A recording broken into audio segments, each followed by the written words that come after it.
Alright, so standard 8.3a is word problems. Specifically, it's word problems that involve proportions, percents, and fractions. Percents and fractions are both something that you should be familiar with from really even before 7th grade.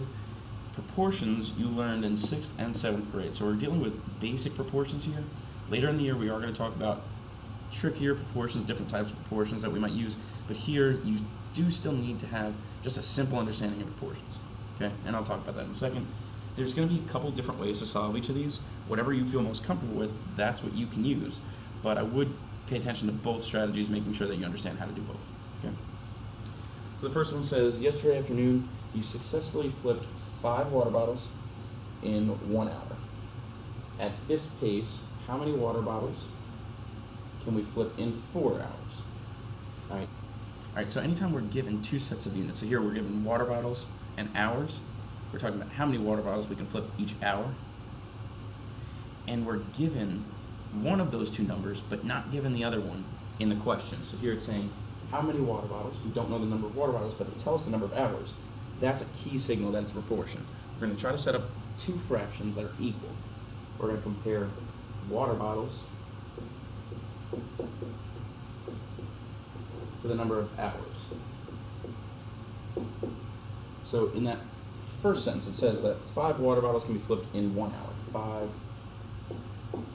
can be flipped in 1. We want to know how many water bottles. We don't know this part. That's the question. How many water bottles can we flip in 4 hours? When we don't know a quantity, we're always going to put a variable there. That's going to be our x. So you might already see an easier way to do this. Obviously, it's 4 times as much time. It's going from 1 hour to 4 hours. So we could just do 5 times 4, and that would tell us our answer of 20.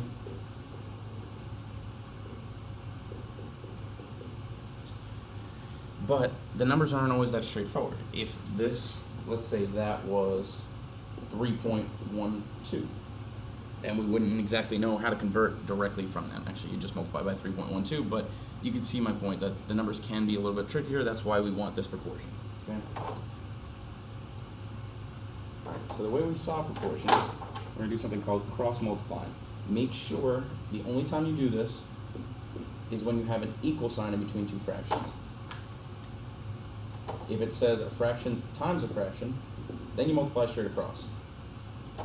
If it's a fraction equals a fraction, then we can cross multiply. And what that means is that we're going to multiply this number and this number. We're going to multiply those 2.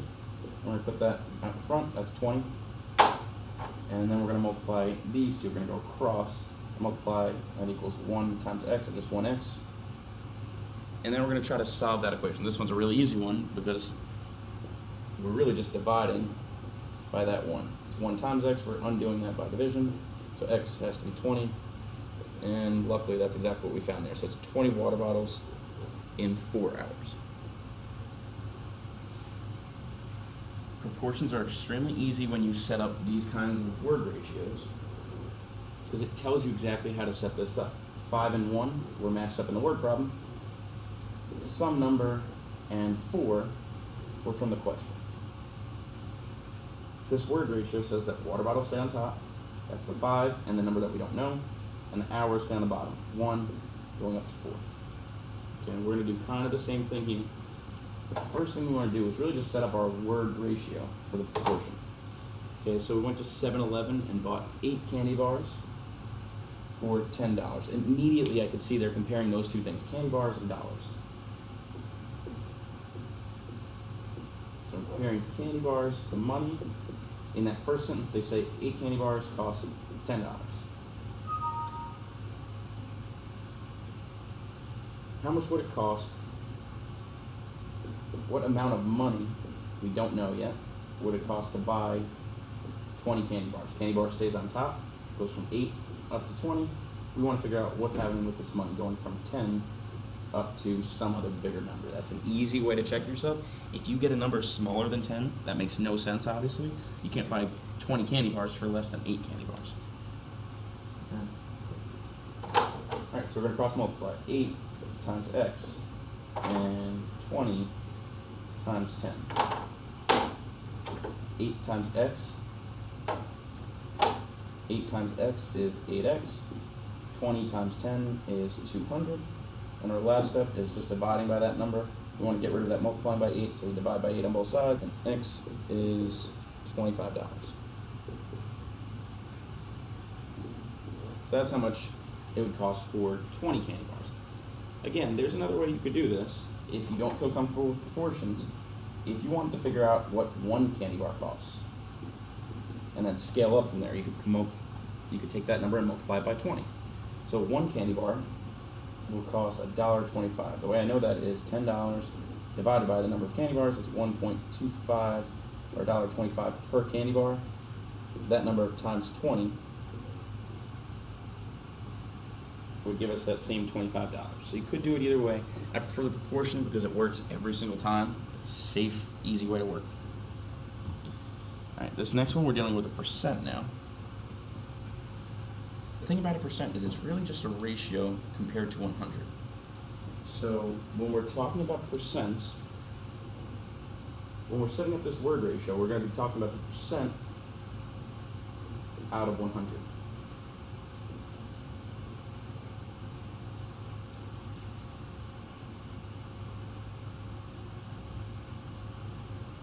It's actually going to be this exact number. The percent always goes over 100. 75 divided by 100 is the exact same thing. 75% of 8th graders were on the AB honor roll last quarter.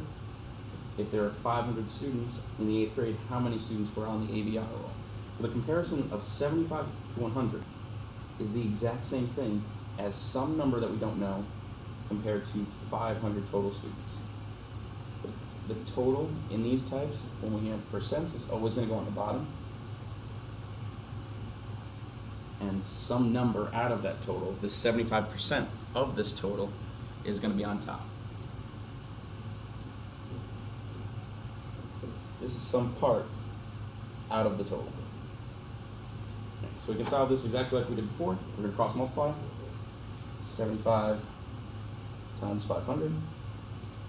And that equals x times 100. So we're going to multiply the left side out. We get 37,500. And that equals 100x. Our last step is dividing by that 100. That would give us 375 as x. That means 375 students out of the 500 were on AB honor roll. Really easy way to check yourself. Make sure that that fraction, this 375